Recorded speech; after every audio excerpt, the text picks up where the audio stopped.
Okay, here we go. Whoop.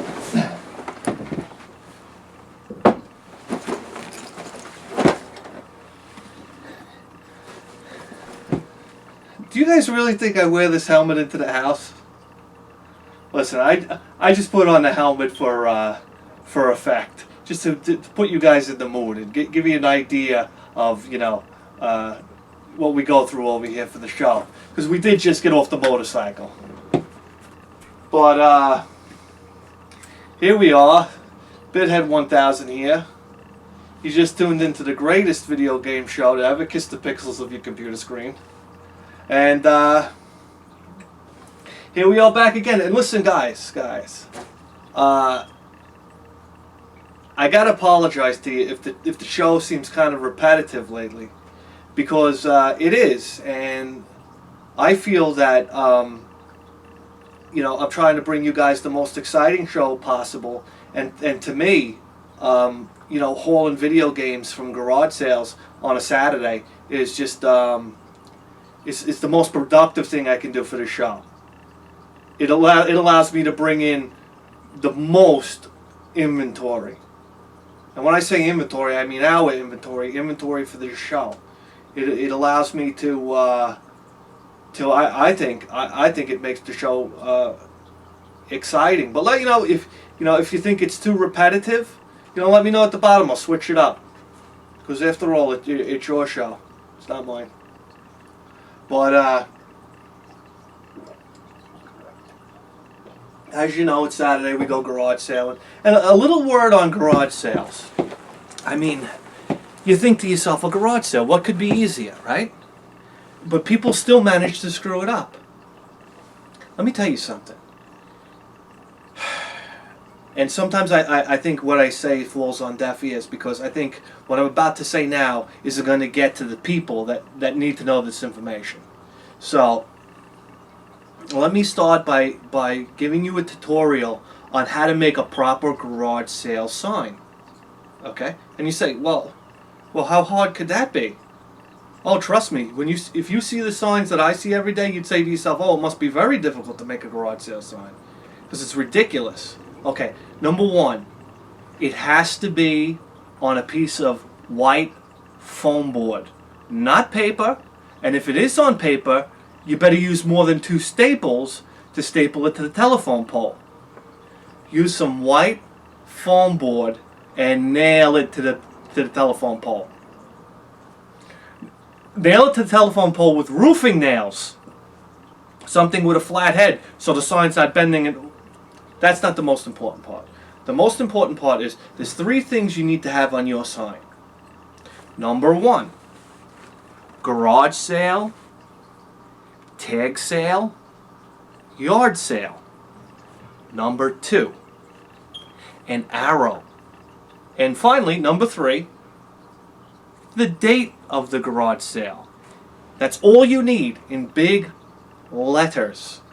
Some people will put signs 10 blocks leading up to the garage sale with all of the directions written on the sign on a piece of cardboard that's written in pen. Or written in if you're going to use cardboard, you better use something bright. You better write in bright paint on it, because nobody can read it. And I can't tell you how many times somebody's almost rear-ended me because I got to stop and try to read the sign, or pull over to the side of the road, try to read the sign, and then move on. Listen, put the sign that I just described, written in either black or red on a white background, put the sign on the corner of your road. That's it. I'll turn down, and then if there's another street I have to turn down, you just put an arrow. That's it.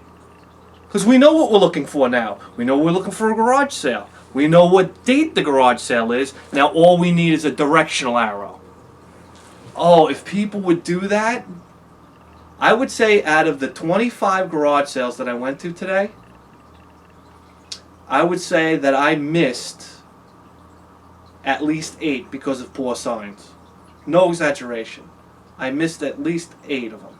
So I could have went to, what is that, 33? I could have went to 33.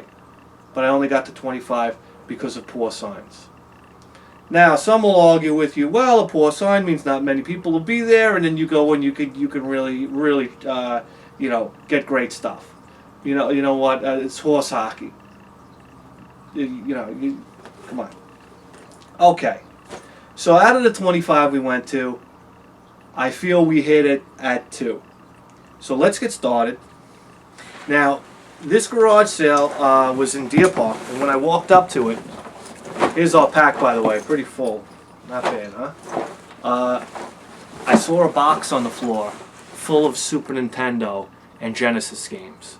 I would say 32. I'm guessing 32. I could be off by a couple. I'm not off by more than 4 though. So I'm not going to tell you the price now. I'll tell you the price after I show you the games, because I like to work it that way. And anyway, let's get to it. Okay. So let's see what we got. Okay. And by the way, Super Nintendo and Genesis games, if it's one thing this show needs, it's Super Nintendo and Genesis games. They're becoming awfully hard to find, at the garage sales and whatnot. So here we go. Mega Man X, Super Nintendo. Street Fighter 2. You get a Street Fighter 2 game for Super Nintendo, and it's easy to take it for granted. But, if you guys were around, and I know a lot of you guys are around for this because, I don't know what year this was, 94, 93, 94, I don't know. When this came out, I mean, this was at a time where arcades didn't translate well to, a home-ported system. And Street Fighter 2 was almost, a verbatim translation as far as accuracy was concerned to a home-ported system, and that was just crazy, especially for such a an outstanding game as Street Fighter 2. I mean, this was a real. This will go down as a legendary game. And I know the market is flooded with them, and it's not too exciting to find, but this was definitely a groundbreaking game when it came out. Enough about that. Super Tecmo Bowl. And these are in no particular order. I'm just pulling them out. They're just piled in here. Sonic the Hedgehog 2, which turns out to be like the greatest selling Sega Genesis game of all time. Sonic the Hedgehog 2. I forgot where I saw that. I think Classic Game Room News. I saw that on with the broad on there. Okay. King of Dragons. This looks pretty cool. I never played this before. King of Dragons is a Capcom game. I'm hoping it's some type of role-playing game. It looks like a role-playing game. Anytime you find a role-playing game for Super Nintendo that you never played before, that's exciting to me. Jurassic Park for Genesis.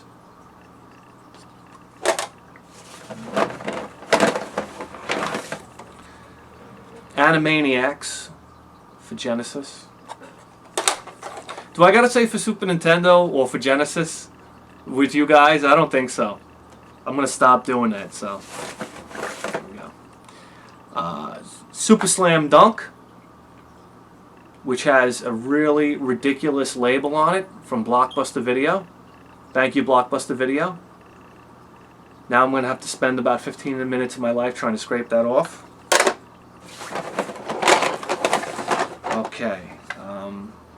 Teenage Mutant Ninja Turtles, Turtles Tournament Fighters.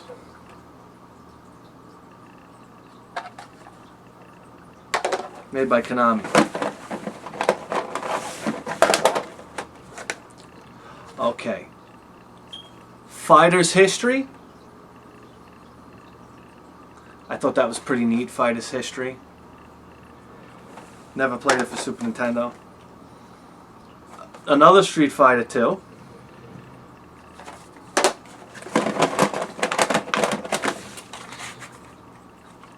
Streets of Rage 2, little beat up, torn label.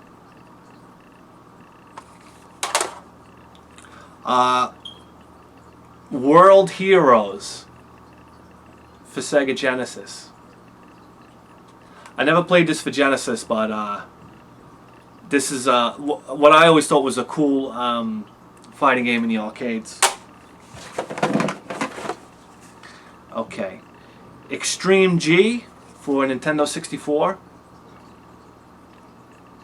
It's got a ripped label on there, but I'm pretty confident that'll come right off. Box copy of Donkey Kong 64. Don't get too excited. This box is wrecked. I mean, it's ripped in the back. It's got marker on the front. I mean, this box has pretty much had it.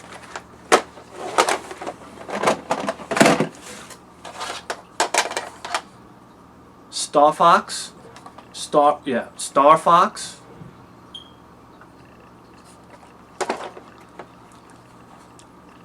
Mech Warrior. Mech Warrior is a series of games that I've always been disappointed with. It's such a cool concept. You have this enormous robot, battling other enormous robots, and you couldn't have a better how do you say it? Concept. I don't know. Concept for a game. And every time I don't know. Every time I play the Mech Warrior games, I'm just always disappointed. It's just, it never feels like it's put together right.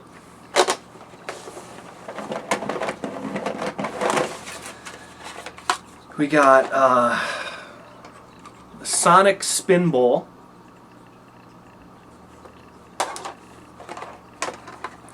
Wayne Gretzky's 3D Hockey.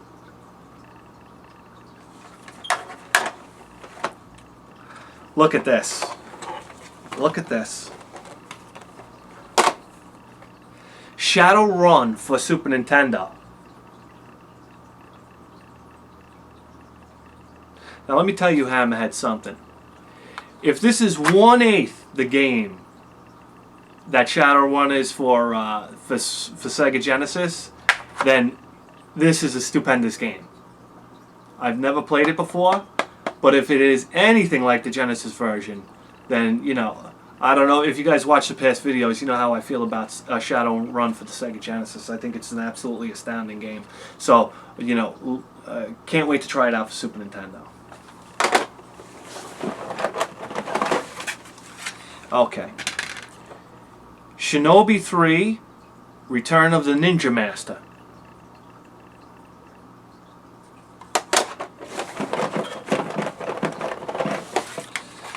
Okay. Terminator 2, the arcade game.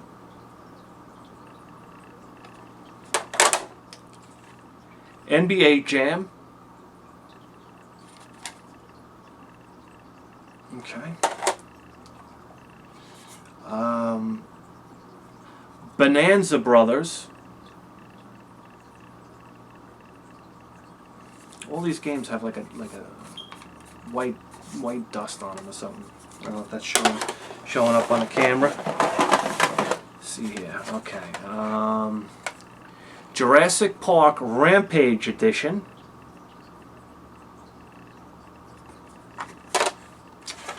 We got a Golden Eye 007 for N64. Okay. We got one of the first games I ever played for the Sega Genesis, and as far as I know, one of the first games to come out for the Sega Genesis, Evander Holyfield Real Deal Boxing.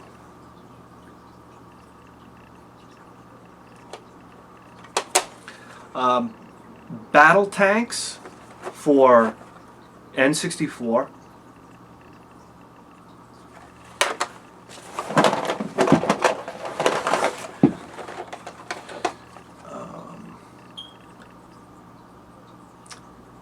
This is Jeez, I can't read this guy's signature on it. Oh, it says on the top.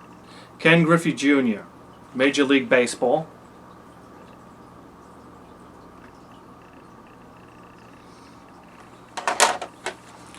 Here's one for Ryan right now. We got a copy of Shaq Fu for Super Nintendo. I know this is one of his favorite games. We got Doom for Super Nintendo. Mortal Kombat 2.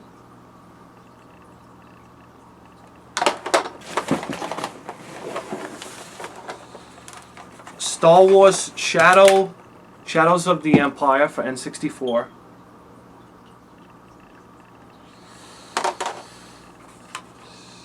Aladdin for Genesis. We got King of Monsters. Okay. What this game should be called? King of Stickers. King of Video Store Stickers. That's what this game should. It has 3 fucking stickers on it. And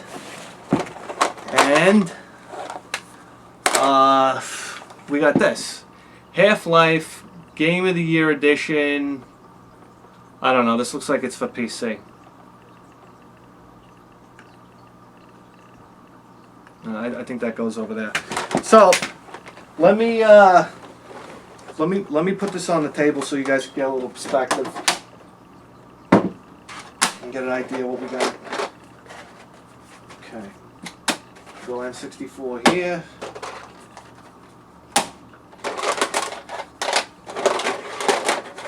Super Nintendo here. Okay.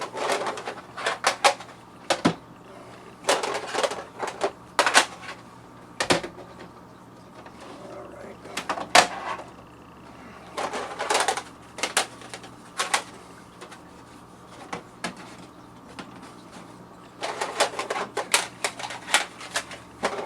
I feel like I'm playing Chenga here.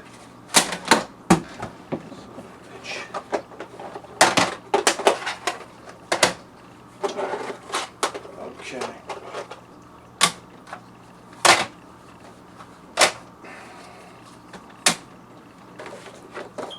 All right.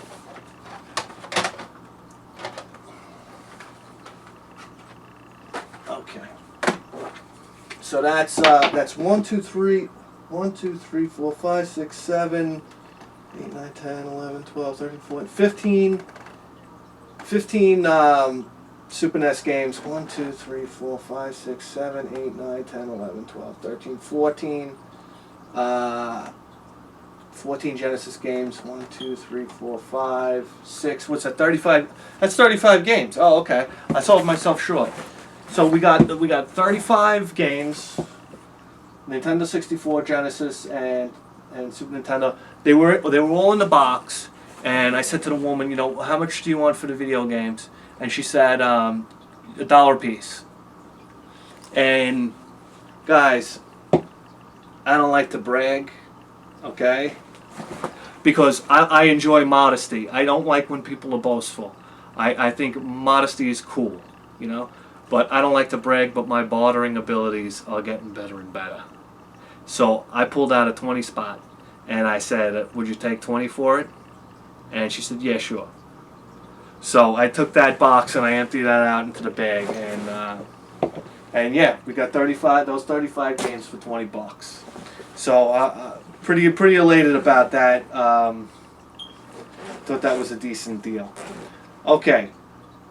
Next house I went to, and this is important because I hope you guys are getting out there, and if you are getting out there, I hope you can take away some information that I'm telling you, because it's stuff that I'm learning as I go. And I tell you, from the, I don't know, how many times have I gone out to the garage sale so far?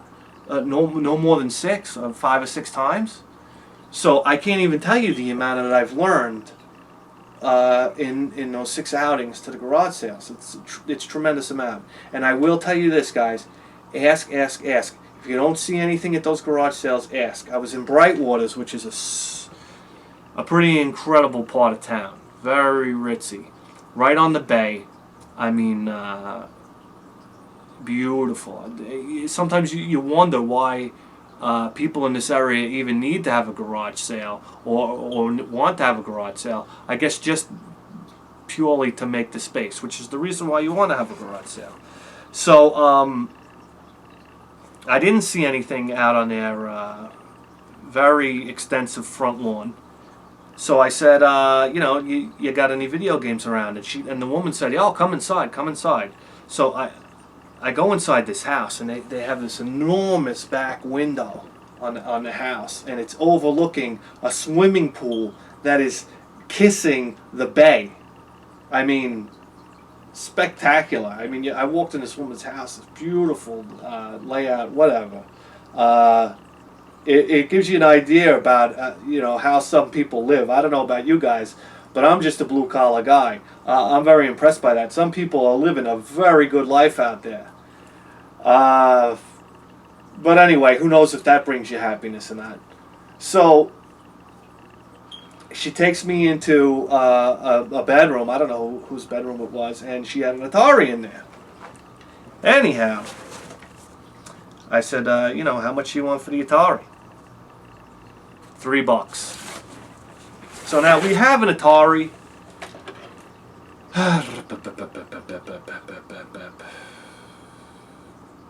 We have an Atari 2600, but we have the miniature version. Now here's what we got. We got an Atari with the AV cord, but no power cord. And I don't know how hard it is to run across a power cord, and no controllers, and a broken TV type button. And now this sucker is pretty grungy too. I don't know if you can see that. It's really, really grungy. But